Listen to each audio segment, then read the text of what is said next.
Cathy Carroll is someone I've admired since 2012, and in today's episode, we dive into the brilliance she brings to the world through her work on polarities within family businesses.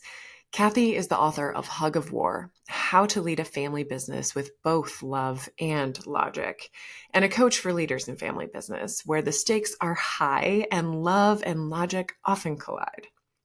In this episode, we talk about polarities like boldness and humility, doing and being, and how learning to hold both at once rather than choosing one over the other expands our leadership, our self concept, and our capacity. This episode stretched me, and I think it will stretch you too. I'm your host, Catherine Jelinek, and this is the Expanders Podcast, presented by The Skinny Platform, the place for entrepreneurs with something to share and who want to be heard. Welcome, everyone. So today it is my special honor to get to introduce you to a woman who I have admired for over a decade now, since 2012 when I met you, Cathy. Cathy Carroll. Cathy is the president of Legacy Onward and the author of Hug of War: How to Lead a Family Business with Both Love and Logic. So today we're going to have a conversation about both family businesses and digging into the topic within Cathy's book about polarities, especially within family businesses. But I've read Cathy's book, thoroughly enjoyed, and also felt very unlocked by the concept overall of polarities. They're everywhere now that you hear about them, the concept of polarity. So maybe we just start there, Cathy. For those who might not know about polarities, can you explain that concept? Yes, I'd be delighted. And thank you for being here. Thank you for having me. It's just a treat to be with you, Catherine, as always. So thank you. Yes, so polarities are the fancy way to describe it is that they're interdependent opposites that need each other to exist. And I'll give you two quick examples: inhale and exhale. So they're opposites. And they define each other. Literally, an inhale defines an exhale, and an exhale doesn't exist without an inhale. So they are opposites. And a few basic principles. Every polarity, every pole of a polarity has benefits and overuses. So if you think about inhale and exhale, the benefit of inhaling, you get oxygen. The benefit of exhaling, you eliminate carbon dioxide. The overuse of inhaling is too much carbon dioxide, and the overuse of exhaling is not enough oxygen. So you can put them on a little a map. It's just a simple plus sign, and you put one pole on one side, one pole on the other. But that's the boring stuff of polarities. The really interesting stuff of polarities is that we live polarities in so many ways in our lives, and it's especially important and relevant in leadership. One that we also manage as humans is activity and rest. If you think about it, is that a polarity? Yes, because activity defines rest and rest defines activity. They don't exist without each other. And we also know people who are very active, but maybe overdoing the active. Like if they're not resting along with their action, then they're prone to injury. They're prone to getting tired. There are a lot of downsides. And which is another principle of polarities, when you over focus on one pole to the neglect of the other, you are guaranteed to experience its overuses. Those of us who rest, we all know people who rest a heck of a lot and they don't do a whole lot of activity, right? And when they're in the overuse of rest, then they fall into all the problems, which is fitness issues and lack of motivation and having problems getting out of bed in the day. So as human beings, we're constantly managing this tension between activity and rest. And the reason why it's incredibly important that we manage the tension is because the tension never goes away. Polarities are unsolvable. There's no such thing as should I be active or should I rest? That's the wrong question. That's an either or question. It's a much more relevant question in order to serve our needs as human beings is when is it in service to my goals to be active and when is it in service to be at rest? How am I going to be active? How am I going to be at rest? And it's a totally different set of questions that you take. And then one more thing before I let go of the introduction to polarities. It's sort of like, asking if I should be a bold or humble leader is like asking if I should inhale or exhale to live. It's an absurd question, right? So when you extend this concept of polarities into leadership, now you see how we as leaders need to know when and how to be bold, when and how to be humble in service to our goals as leaders. I so appreciate you shining a light on this. It's so hearing about it from reading your book and then this discussion, it's so evident that it's everywhere. When I hear you talking about activity and rest, it makes me realize how we live in the West in a culture that is kind of more worships the one side, the activity, I feel like, than rest. And there's an overemphasis or an overvaluing of productivity and accomplishment and things like that. And when rest is on the other half, you need that in order to feel the other. But we have a culture that doesn't, we're not quite there of like embracing the value there. So it's interesting, I think, sometimes when you've got a polarity within your own individual universe of self, and then something that you can almost access the tension when it's culturally Yeah, that's so beautifully there. said. I mean, polarities live within us, like inhale, exhale, bold and humble. They live between us in terms of values. Mm. And then they exist in society. And like one as an example that of values that you were just alluding to is this tension between doing and being, Yes. right? Like we have such an attachment to doing. I'm so guilty of it. Like on a weekend and I have nothing to do, I'm like, what should I do next? What should I do next? I'm obsessed with the doing. And it is my challenge to actually just be in the space of being without having an agenda, and it's so, the quality of my life is so much better when I bring more beingness into the world, or when I draw my attention to how I am being as opposed to what I am doing. Another societal tension, which you kind of teased up for me, at least you didn't say it out loud, is individualism and collectivism. I mean, we in the West have a very strong orientation towards individualism or individualistic uh, ways of being. And there are many other cultures, most probably famously in the Far East, that have a much more collectivist mindset where people do things because it's for the greater good. People in the US do things because it's for their selfish good, right? It's for me that I am going to do something. And I fear that in many ways, Western culture has fallen into the overuse of individualism, and we're not thinking about what's in service to us as a group, as a nation, as a society, even as a group of humans. And one could argue that in some cultures, that there's an over focus on collectivism at the sacrifice of self. So I think these polarities live in so many areas of our world. You could touch almost anything and find a polarity. You can. And it's kind of mind blowing. And I feel a bit, when you explain it like that, we're all a bit at the mercy of them in a way, because it's the nurture that we grow up in through and the environments that we're given. And then growing and going through adulthood, now what's this alternative rather than getting swung into the crazy cycle of staying attached to the one side that we were kind of brought up into? You're referring to the both and way, which obviously is what's really shared in your book. And let's talk about that. You were beginning to allude to it. Give me a little more. Yeah, what's so beautiful about polarity thinking, and I'm going to pause just and give a nod to Barry Johnson, who is really the father of polarity thinking. Polarities themselves have been around forever. I was going to say since the beginning of time, but I'm not sure there was a beginning of time. If you think about infinity, I mean, yin yang is ancient wisdom, right? So Yeah. and that's a classic polarity.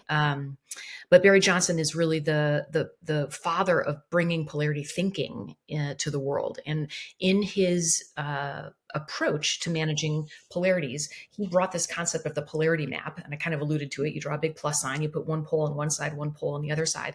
And then you actually ask the question, what are the specific benefits of humble leadership? And what happens if you're in the overuse of humble? What if you're so humble and you're not actually bold at any point in time? what happens, what shows up as a leader. And then you do the opposite. What's the benefits of bold leadership and what are the overuses of bold? And then what's so wonderful about Barry's approach, and I'm going to way oversimplify this, is that instead of saying, should I be bold or humble, you start saying, well, how do I get the benefits of bold? How am I respected? How am I heard? How am I inspirational? How am I advocating for the needs of the organization? And how do I get the benefits of humble, which is how am I inclusive? How am I listening? How am I embracing other things in my life? Like, how can I make sure that my ego is not so much in the way that I'm blind to other things? So I don't sit in the question of, gosh, you know what? I identify as a humble leader. I'm going to be a humble leader, and that's all I'm going to be, because you're missing out on all the benefits of bold. And the truly most effective leaders are the ones who actually have the capacity to sprinkle both. They'll all have a we all have pole preferences. That's part of some of the basic fundamental tenets of polarities. Mhm. I truly have a preference for bold, and it comes. I'm sorry, for humble. And it comes from an aversion to the overuses of bold. And Sure. where did I experience the overuses of bold? In my childhood. My father was a very, very bold, sort of autocratic father, and I didn't like being the daughter of him. So I built an identity that was not him. So Yeah. if my father likes to spend, I like to save, right? If my father's going to be a command and control leader, I'm going to be a servant leader. If my father's going to be a massive disruptor, I'm going to build my identity around stabilization. And so my whole identity as a young person was built around the aversion of the overuse of the opposite pole, because I didn't like how my dad showed up. So it took me decades and an understanding of polarity thinking to realize that that is how I had formed my identity had been formed and not him. And I was missing out on the benefits of disruption, the benefits of investment in spending, and the benefits of command and control leadership, which I think has enormous value in an emergency.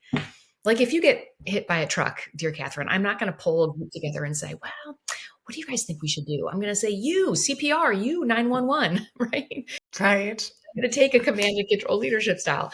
So the challenge is, and this is getting back to the root of your question, because we have these pole preferences and they're so deeply wired into our psyches and into Mm. our identities, it it really requires that we face our fears by sprinkling in the opposite pole.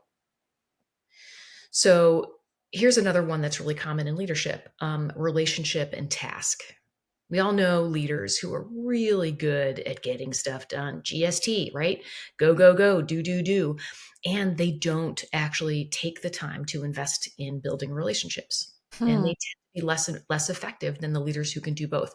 We also know leaders who are really good at managing relationships. Man, they are well liked, they're well respected, they know how to work the system, but they don't get anything done, right? They Mm. just focus on the relationship side, and they tend to be less effective statistically, less effective than the leaders that can do both.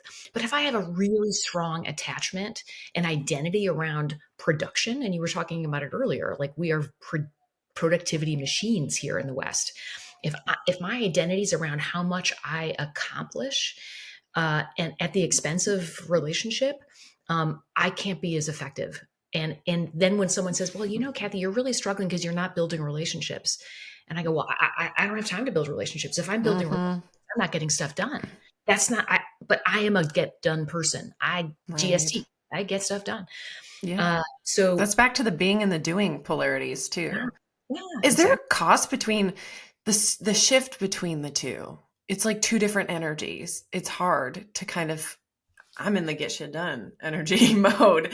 And then I've got to shift into that being and presence and relationship focus. Hard to do like on a dime, obvious value of the sprinkling of both. Do you have any wisdom to share around how to navigate when you're shifting out of the one that you're kind of predisposed to? Sure. You can't read a book on how to bike and learn how to bike, right? So you just Sure. start doing it, Yeah. and then you fall and you fail and you pick yourself back up. and you give it another try, and then you stumble and you fall and you get back up and you give yourself a try until all of a sudden you've unconsciously developed the capacity to actually build relationships and be an effective relationship. And it doesn't come at the cost of productivity. You can do both. You can actually be productive and build relationships at the same time. Like, I'll give you a silly example, but as I alluded to before, I identify as more of a humble person. However, as I have released a book into this world, it is not in service to the bigger mission of getting these ideas into the world if I don't put myself into a very bold and uncomfortable place of promoting the book, which means coming on these wonderful podcasts and talking about me, which is torture. Oh, Talking about me, right? Kathy. Now for long enough that I actually have built the ability to do it, and I'm actually at the point where I'm enjoying it. So was I comfortable doing podcasts in the beginning? Heck no. But I did one and I listened to it and I was like, ooh, that part was okay, but that part could change, and this part worked and that part didn't. And then I got another podcast and I listened to it and I said, well, this was better than the last one, but here's what I could do better next time.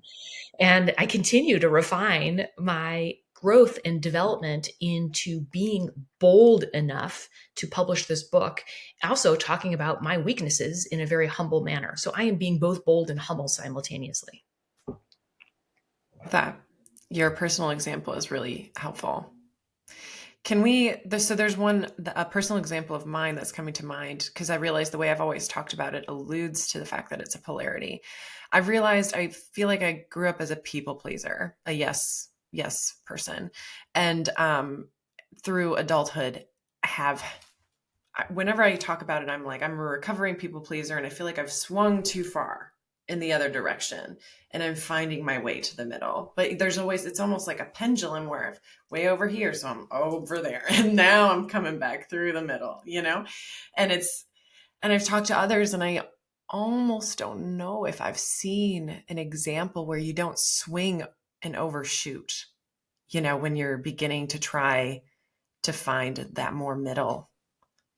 So, like, for example, becoming too boundaried and saying no too much and getting in a hermit hole for many, like all that stuff. And yeah, so is it possible, or is overshooting and self-compassion just going to have to be a part of the journey? Well, I think self-compassion should be a part of everyone's journey. Yeah. Big fan of that. Good, And it's good. true that many times we swing hard in the opposite direction.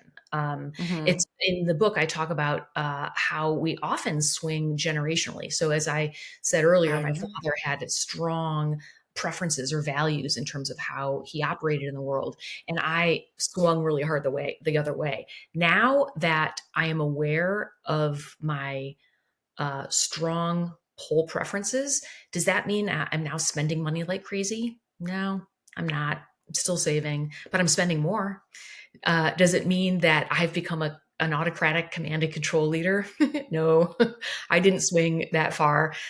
Even disruption is not something that I have the ability to do it, and I'm intentionally doing it on occasion, but I didn't swing hard to the other direction. Now, other people have different relationships with it. And the reason why I didn't swing so hard is because my fear of the overuse of the other one was so intense that I couldn't tolerate it. Like, I couldn't bear the thought of being known as autocratic. I couldn't bear the thought of being a disruptor because I was so terrified of being a person who created chaos, because that's what I felt like as a kid. My father's disruption created chaos. And that's the overuse of disruption. And I've learned to appreciate the value of disruption, right? So some people absolutely swing the other direction, and good for them, right? Because now you're deeply in the space of learning all the capacities to be in this other pole. And I would actually argue that instead of coming to the middle, what you're actually doing is spreading out and being able to do both. So you're Ooh, not I like sitting, that. yeah, it's not like you're sitting in the middle of a seesaw saying, okay, I'm going to be here in the middle. I'm not going to be really either demanding or accommodating. I'm just going to be really just neutral. I mean, that's not effective. No, There that are sounds bland and boring. Yeah. Yeah, right. There are going to be times that you absolutely need to be boundaried and protective of your time and of your family and of your energy or whatever it is. And there are other times that you're going to really need to be accommodating and flexible and adjust and agile in the world. And so, having the capacity to do both actually leaves you in a much greater sense of choice and empowerment in how you choose to engage. Ooh, your visual of that is really shifting something for me. The idea that you can spread yourself to like embody the whole spectrum rather than thinking you're choosing Switzerland here Yeah. and never picking something with spice. I'm, not trying to say Switzerland is spiceless, but yeah, I love that because it makes you feel more full of capacity and range rather than so neutralized. Hmm.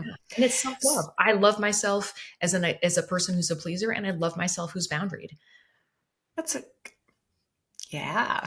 Okay, I'm gonna take this later and really digest it. Thank you. I love this. Let's bring it into business. And I mean, your book is obviously bringing it through family business, which is such an intense and unique example of polarities. And then it's also polarities are very alive in all businesses. So let's start with family business and why it's so poignant there, and then kind of move into business generally. Yeah. Well, there's one core polarity in a family business that doesn't exist in any other business ever. And it is so foundational to how family businesses operate that lack of knowledge of it is actually, I think, risky and damaging. And I am a passionate believer in any professional who is serving a family business really needs to understand this core polarity. In the absence, you could do damage to the family or the business. Um, and now I'll explain the polarity, and then I'll zoom back out and say one more thing. So the polarity is this: every family business has two mindsets that are running concurrently in the business. So pick a leader of a family business. Two mindsets running concurrently in the leader that are in utter opposition. One is the business mindset.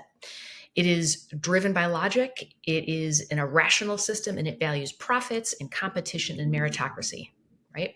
The other mindset is the family mindset, which is driven by love. It's an emotional system, and it values fairness and sharing and unconditional belonging. So when you're a leader in a family business and you've got a leadership challenge, such as my brother-in-law is really not performing well, if you use the business mindset, you get a clear right answer. He needs to go. If you use the family mindset, well, he's married to my sister, they're raising a special needs child, yeah, I should probably give him a raise. Right? Two completely opposing right answers. And they're both right. That's what's so interesting about polarities is every pole in a polarity is right. It is right to be bold. It is right to be humble. It is right to be strategic. It is right to be executional.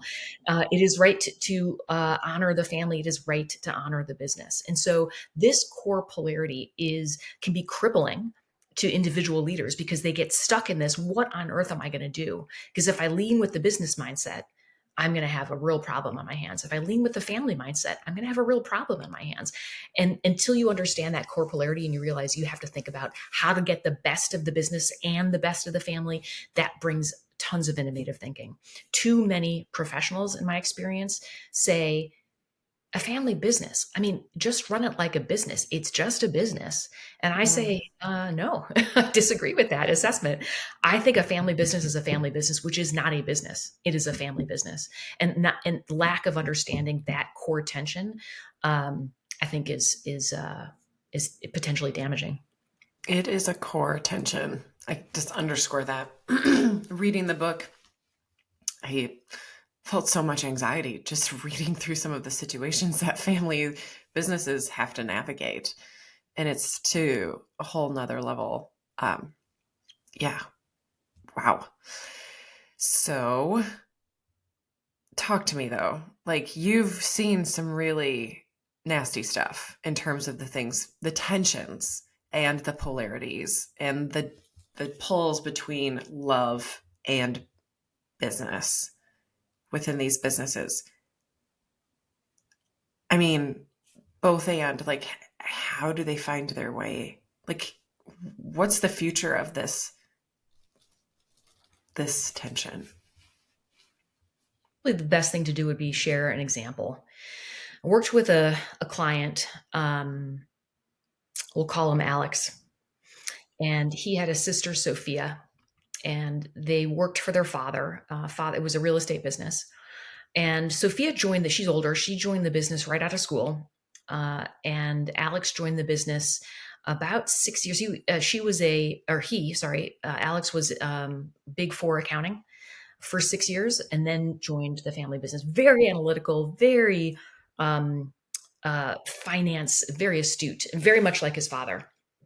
And so when he joined the business, he noticed that Sophia started doing things that really shocked him. Like she would use the company resources to remodel her home, and she would pay the company back, but she would use the labor and the materials, and she'd get people to redo their landscaping, and she wouldn't pay back. And uh, Alex was really frustrated because he didn't trust his sister, and he didn't think that she was behaving appropriately.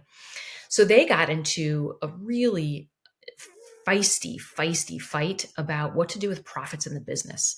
He, from his lens, he was the an investor in the properties. And so he wanted to take every penny of profits and invest it back in the business. She, in contrast, really liked her country club, really liked having her kids in private school, really liked her beautifully landscaped and redecorated home. And she wanted distributions from the business. So there was this polarity between investing in the business and harvesting from the business, invest and harvest. An incredibly common tension in almost any family business. Right. I was going to, well, and even in, businesses that aren't family businesses, but then the family layering adds. Yes, exactly. And as an owner, it's fair to say, I think I would like a distribution, right? And as an investor, I think it's fair to say you want to invest in the business. And so I recognize my own bias. I had a preference for investment. I'm like, well, that's what you do with a business. I had 20 years of corporate experience before I actually led my father's business. So it was really nice to be able to compare the two leaderships back and forth. And it was worlds of difference. But I found myself leaning much more into the business side and really underappreciating the family mindset. And so I had a bias. I thought, well, of course you're supposed to reinvest profits in the business. But then I was introduced to a family, and this was a family who was in the third, transitioning to the fourth generation. So they had lots of cousins who did not work in the business, but they were owners of the business. And they would say things like, you know what, I am a multimillionaire on paper, but I have nothing to show for it because I've been an owner of this family business. I have X percentage of shares, but I don't get any benefit from it. I don't work there, so I don't get a salary from it. They don't ever do dividends, so I don't get any money from it. What is the point of me being an owner? I'm just going to transfer it to my children, and for the sake of what? Like I've had all the burden and none of the privilege that's associated with it. And this family actually recognized that they had a bias towards the investment side, and so they started dabbling with distributions. And they realized the reason why they had such a preference for investment was not only because they were keen on growing the business, but they were terrified of having entitled brats in the family. Terrified. They didn't want to have anyone like, sitting on easy street and not working and living off dividends. So they were very, very conservative and did so much reinvestment. But what they realized is that that's not serving the family. That created enormous tension in the family because the people who didn't work in the business were resentful of all the obligations that they had and all the stewardship responsibilities that they had, and they didn't get a dime to show for it. So it opened my eyes to the bias that I had in favor of investment, and I saw the value of harvesting. And so anyway, this core tension between Alex and Sophia got explosive. It got really hard, and it got particularly hard for the parents because it was ultimately the father who really owned and founded this business to make the decisions. He still had the voting shares. And then you're choosing between a child. How fun. Yeah. Right, exactly. And he naturally really aligned with Alex, but his wife really aligned with Sophia. So it created tension in their marriage. I mean, it was and it was sort of a nurture, strict versus nurture, or support and challenge is maybe a better. And were you coaching them during this time through this? I was coaching Alex, and I Oh, met the wow. rest of the family, but I was primarily working with Alex. And Mm, so, because we had done quite a bit of work in polarities, they ended up asking, "All right, what are the benefits of distributions? What are the benefits of reinvestment? Let's rethink this. What are the benefits of challenging my children to do it on their own, and what are the benefits of supporting my children and helping them financially?" Like all there were so many nested polarities in this quagmire. And so what they ended hmm. up choosing to do is Alex bought out Sophia. Oh, all right. And yeah, and so the parents got what they wanted because they got peace. Alex got what he wanted because he really wanted to grow and invest in this business. And Sophia got what she wanted because she got the cash. But what was Right. really clever is that their dad put the bulk of the money into a trust that was managing the distributions, because the big fear that the whole family, except for Sophia, had is that she'd blow through the money. I mean, it was a good 8-figure amount. She could have blown Hmm. through it in 3 to 5 years at the rate that she was spending and wanted to spend. And that just really made both Alex nervous because he knew if she spends all the money, she's just going to come back to me for more. Right. That makes sense. Right. And the dad and mom didn't want to have her blow through it all because they had children and they were worried that they wouldn't be able to support their family. So they put it into a trust. Everybody won because they stopped asking, should we invest or harvest? And should we support and challenge? But how do we actually get the best of everything? And it was a very creative and innovative solution that served that family very well. Yeah, that is. And Hmm. they were able to elevate to that place when they got out of this and that thinking, this or that thinking, Right. and backed up and actually appreciated what was possible on either side without just having the story in their minds about, well, I prefer this because of this, and this is wrong because of that. Interesting. And then, so once they were able to, so the steps of this that they had, once they were able to appreciate both sides of the polls, new thinking started to emerge. Is that? Mhm. Mhm. Yeah. First, what's great about polarity thinking is that everybody gets to be right. Right. If you think about one of the most obvious polarities in the United States, it's the liberal conservative. Now, Boy, and yeah, it's everywhere. yeah, it is. Trump aside, let's go back to more traditional liberal conservative. Um, Hmm. there are, and this was quite shocking to me when I started to hold liberal and conservative as a polarity, because of course I had a strong poll preference, right? I'm an American who doesn't have a strong poll preference. But when I mapped it out and I mapped out the benefits of my preferred poll, I had to ask myself, what are the overuses of my preferred poll? Like, what's the risk to society if we're only on this end of the spectrum? And it forced me to actually confront some very real overuses of my preferred ideology. And then I had to go look at the other side and I say, well, I know all the overuses of the other side because that's all I talk about and that's all I think about. Hmm. And that's what I'm scared of. But what are the benefits of the other poll? I had to really slow down and think about it. And I was like, well, dag nabbit, there are benefits to the other pole, and I hadn't thought about that. And so it actually completely changed my perspective on politics. It helped me appreciate when I see the overuse of my preferred one and how I'm missing out on some of the benefits of the other pole in the polarity. But as I said earlier, it's so great because we both get to be right. Both liberals and conservatives get to be right because that's what happens in a polarity. What the problem is in Congress, for example, what we do is we argue the diagonals, and I'll say what I mean. By arguing the diagonals, I take the upsides of my preferred pole, and then I argue the overuses of the opposite pole. So I'm in the diagonal of this, plus sign, and then the other Yes. group argues the upside of their preferred and the overuses of the other. And so they just talk over each other because they're both right. And they can confidently speak, I am right because they are right. And they forget that there are a gazillion of creative ways to address this. And so the answer, the creative, innovative, challenging way to think about it is, how do I get the benefits of both conservative and liberal? And how do I actually identify what those are and then change the question to, how do I get the best of this and this? And it's not, should I be liberal or should I be conservative? It's how do I get this stuff that's on the liberal side and this stuff on the conservative side? And that would change the world. Yeah, it would, Cathy. That is I'm can innovative thinking. Yeah. it is.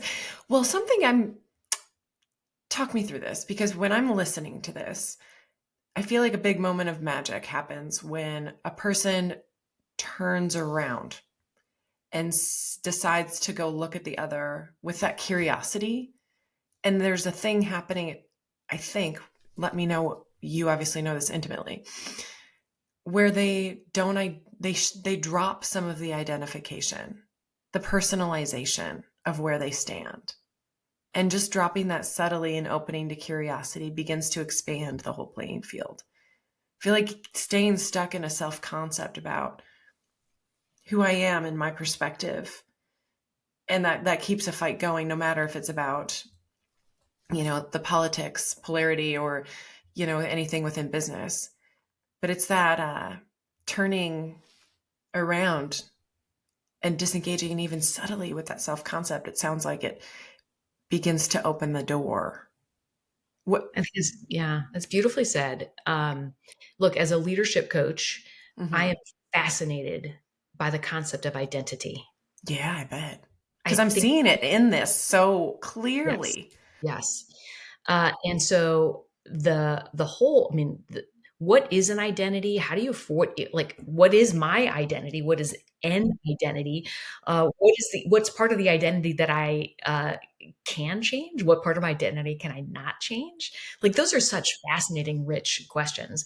And when I notice, especially in myself, a strong identity hook, I get really curious and I start to look inside and I say, what on earth is going on? Like, why is my identity in play in this situation or in this conversation?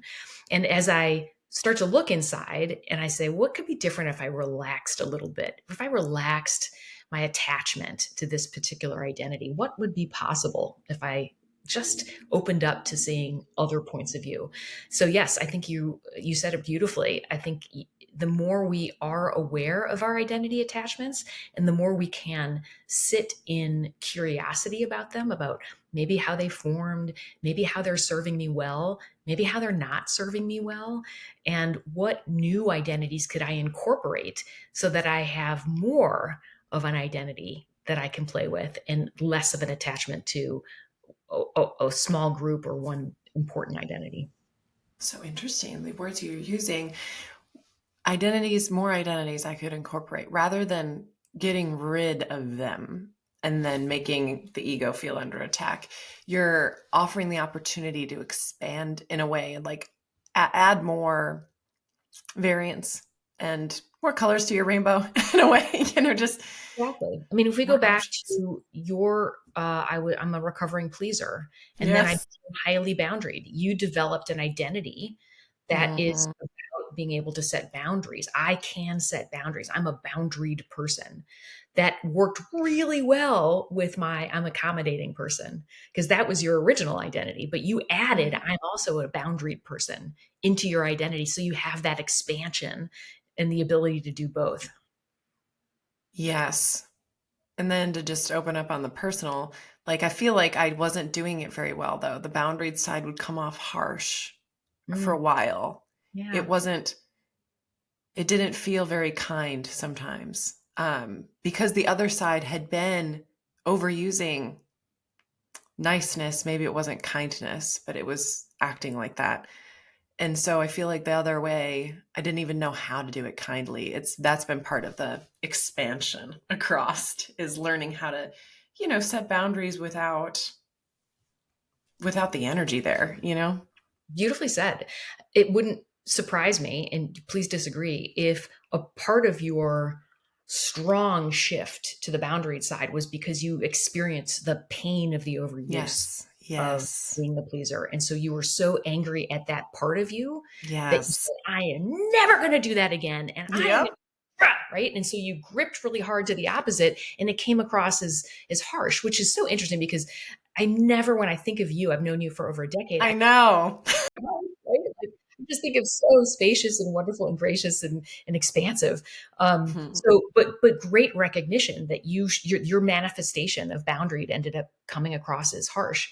And now you have the opportunity to actually hold both more lightly. I am a pleasing, accommodating person. And that's one of the things that makes me special. And I am really good at drawing boundaries when it's important for me to draw boundaries. And you can be both and hold both in a much more spacious and gentle manner as opposed to rigidly, which you were kind of doing in the early Yeah. conversations. Right. I am one or I am the other.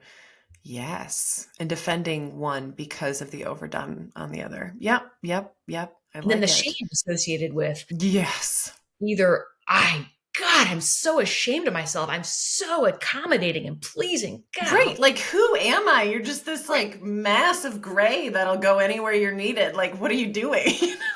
and that exiling of that part of your identity Hmm. didn't serve you well. And self love is actually saying, you know what? That was a strategy that I developed at a really young age because I needed to be able to do that. That's a Yep. part of what made me safe and what got me what I needed in the world. Very And true. because I got so good at it, I never developed the opposite. So Hmm. let's appreciate all the goodness that comes along with being accommodating and pleasing and yes and gray and all that kind of stuff. And let's not forget that there are times when that is really not in service to you or to things that matter to you. And that's when you have the also capacity to draw loving, clear boundaries because you have enough love for yourself to draw boundaries and a love of yourself to be spacious when it's in service. Cathy, you rock. This is good stuff. It really did shift something. I'm going to just have to take a walk later and digest it fully. This idea of rather than needing to almost, when I think of in my own life, I'm working through things like identifying ego, which I think is a right, it's right alongside this conversation of identity and polarities and our attachments to them. And dropping behind it with awareness, right? But what you're saying about allowing yourself to become all of it is so good because I feel like when a lot of us think about dropping behind, letting go of ego, we think we're becoming nothing. But in a way, you can become everything, is what you're saying. Like there's the two sides of that too, right? It's the polarity. Yeah, there we found another. There's one. I'm gonna geek out. You might want to delete this, but I like I it. remember you were talking in a recent podcast and you talked about how, I mean, when you think about it, all we have is the present moment, Yeah. right? Now that is one end of a pole. The other end of the pole is infinity, Mm, the present moment and infinity. And they both exist and they're both the same thing. I mean, that's where it becomes non-dual, right? They become one. right. The two sides become the same thing. Like you can see it with that one very clearly, but I'm sure that that actually occurs with all of them, and Think of it as eventually, each one is two halves of a two halves of a whole, yeah, just like yin yang. yeah. Hmm. It's clear. It's a lot easier to see with the now and infinity one how it is the same thing. I like the geeking out, Cathy. You know me, I'll always pick out. Oh my God, this is so good. I can see where you're taking this to like identity and all of the deepest places. This is Yeah. I mean, in many rich. ways, you could take this down a very spiritual path. Very, Mm-hmm. Mm-hmm. Well, this is again, I don't think business and spiritual are very separate in the end because it's working us either way, whether we want to identify it or not. Something I want to really quick wrap in is in your book reading, you mentioned emotional intelligence a lot. And I want to know what role that plays in through your lens in polarities and in weaving and navigating polarities. hmm. Well, gosh, where do I start? The the value of emotional intelligence in any form of leadership is extraordinarily important, and I think it's been statistically shown to me that way. Yeah. When you think about that application in a family business, it's even more important because the blind spots that we have in our families are because we live in the water. We're the fish in the water, right? We don't know that we're swimming in the fish in the water. We don't know what water is when we're the fish in the water. When we grow up in a family culture, we don't know that there's a specific culture. We just know that this is what is, and therefore it must be true. And so, at a very fundamental level, the four tenets of emotional intelligence, which is self awareness, self management, social awareness, and social management. Like self awareness is so critical in understanding how we are in a polarity and how we have formed an attachment and how we have an aversion to the other pole. All that comes from self awareness. Yep, that's step And one with polarities is the awareness of them. for sure. Sounds like. Yeah. And then self management. All right. Now that I know, all right. Now that I know that I have a tendency to please, what am I going to do? I've got to manage myself. So the way Mm-hmm. it showed up for you was I'm going to set boundaries. Yeah, right now. Yeah. So you were really good at self management in the extreme, in the opposite direction, right? Social awareness. How does my pole preference and my lack of capacity for the opposite pole, or my emerging capacity for the opposite pole, how does it affect the other people in my world, in my system, in my family business, in my uh, leadership group, whatever it is? Understanding the way you show up in the system and how the system impacts you, that's all beautiful social awareness. And then the final quadrant, relationship management. How are you going to choose to lead your life, your group, your business, your family? That's where the fundamental, that's where the rubber hits the road. In having really strong self-awareness, really good self-management, really strong social awareness is all the way I see it, sort of the foundation building block for leadership, which is ultimately relationship management. Mic drop moment, Cathy. Like, how are you choosing to lead? You just explained that beautifully. And the layering the pyramid of, how you get to that place of relationship management and essentially how you choose to lead. Exceptional.